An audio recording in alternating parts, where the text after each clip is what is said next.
Hey there. I hope you're well today. Um, wow, it's almost the weekend, so I'm super excited about that. Oh, I have chills. I have lots of feelings and thoughts happening. The main thing is that food is in its right place right now, and that's probably largely because I have a new crush, and so I am really trying to just continue to hand it over to God because I am so inclined to obsess. So inclined. Obsessively worry, obsessively fantasize, anything but be in the present moment. And so really that's what I'm asking for is for God to just help keep me here in the now. Um, I realize that I exist in fantasy a lot anyway. So if it wasn't for a guy, it'd be something else. But still, I'm nervous because I really like this person, and he has a great sense of humor, it seems like, and is playful and witty and smart and creative. And he also may have some habits that I can't relate to, and I don't know what his standing is on spirituality. And so I'm really kind of nervous to explore all of that.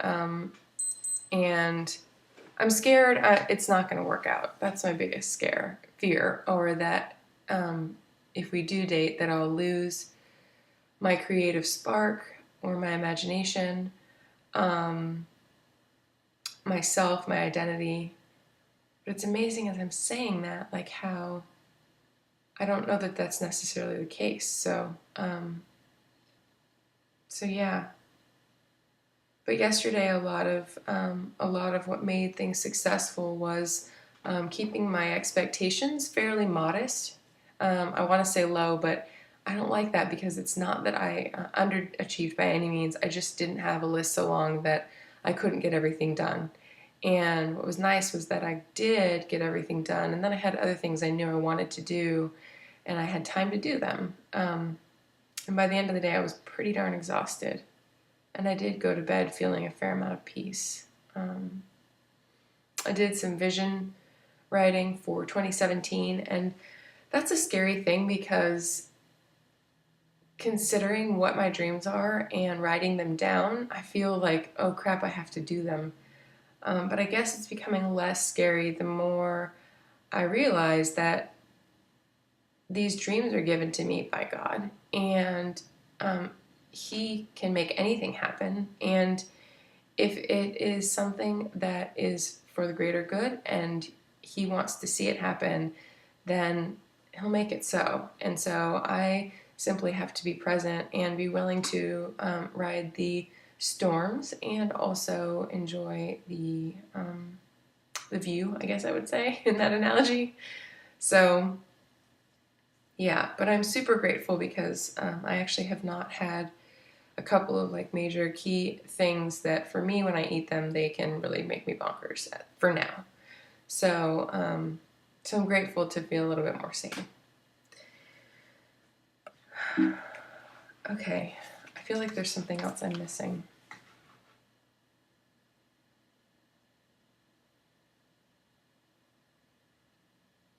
This process is very challenging,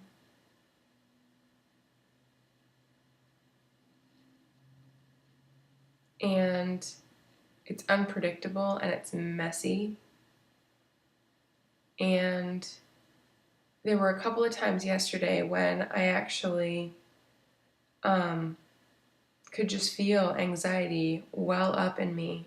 And even my cat, he'll come up and get right in front of me and just purr and rub on me. And God, how I used to think it was so annoying, and now I see he's trying to soothe me. And both times, like all I could say was, what did I say? I want my daddy, I want my daddy. And like I literally got down on the ground and cried and wrapped my arms around myself and just kept saying it until I didn't have to say it anymore. And I want to share that because recovery is messy in the sense that like once the recovery part of it in terms of no longer using food to numb out, like it brings up all of these fears and all of these feelings. And I just wanted to share that because I think that I didn't know that was normal. No one else had said like that they had done that. And so I felt crazy doing that the first time I ever did it. I mean, I do something like that probably every day. In fact, if I haven't cried or felt like a real upswelling or inswelling or whatever of feelings that are just completely heartfelt, um, I feel like something's a little bit off. So, yeah, it was challenging, and I'm still not totally accessing those feelings. It's like I want to hide the rawness of it. Um,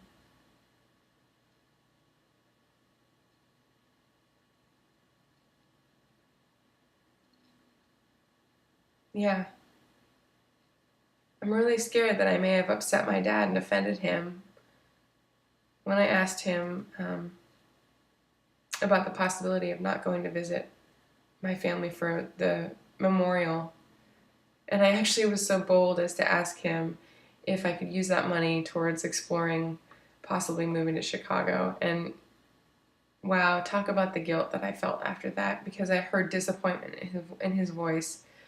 And he said to me, you know, using that money to help you better get to know your grandma is one thing, but I don't know about, you know, sending you to a city to explore whether or not you're going to live there. And I just thought, how could I not have already thought of that? Like, how could I not have already thought of that? Um, and I've told a lot of people this already. I don't know, I may have even shared it on here, but it's it's really hard to be fully myself and reveal those vulnerable thoughts and feelings to people that I really care about. Like I care what my dad thinks, and I've tried not to, but it's impossible not to because he's my dad. I want him to like me and love me. Um, I don't want to disappoint him, but if he doesn't abandon me after expressing things like that, then I can know that he does love me and that his love is more than just about the good side that he sees. It's about the authenticity and the realness. And I think that's a lesson that I need to learn. Red nose. And I think that's a lesson that a lot of people would probably do well to learn, just because it's freeing to just be able to be raw and real and allow people to love us and to love others based on that. Okay, so I guess that's that. Now for the paragraph from the EDA Big Book. Having an eating disorder is not like most other chronic conditions that people can objectively understand. To outsiders, we imagine it must look as if we are dispassionately choosing to be ill and stay ill. Not surprisingly, we cannot easily discuss our conditions with others, even helpful professionals. We ourselves find it hard to comprehend how we became so ill, let alone how we could possibly have stayed ill for so long. We discover that it's easier to talk with people in recovery who understand firsthand what we've been through. We can be open and free with each other with very little effort. No one can inspire trust, confidence, and hope in an eating disordered person like someone who has been there. Gosh, I feel like to a certain extent that's like this blog in a nutshell.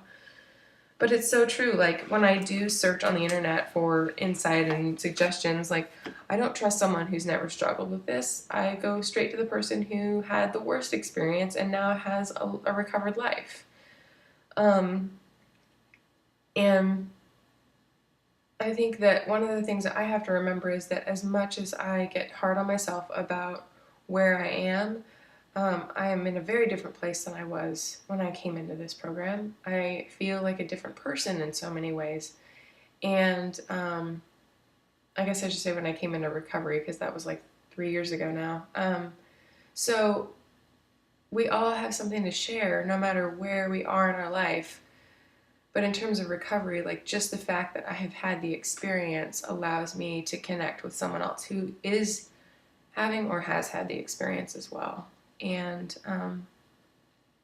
it's just very true though that all the psychologists that I went to try to figure myself out, the doctors who gave me medicine to try to fix my feelings, like they didn't know that what I was dealing with was this eating disorder, and that they didn't understand it because they hadn't been there, and so their methods didn't work. And so I've found personally that a very spiritually driven one is what has worked for me. I'm even trying, this habit-based thinking, but I can't. I've got to have God in my life. He is the source of all light and love for me. So I hope this finds you well, and I thank you for being on the other end, and I will talk to you soon. Lots of love. Bye.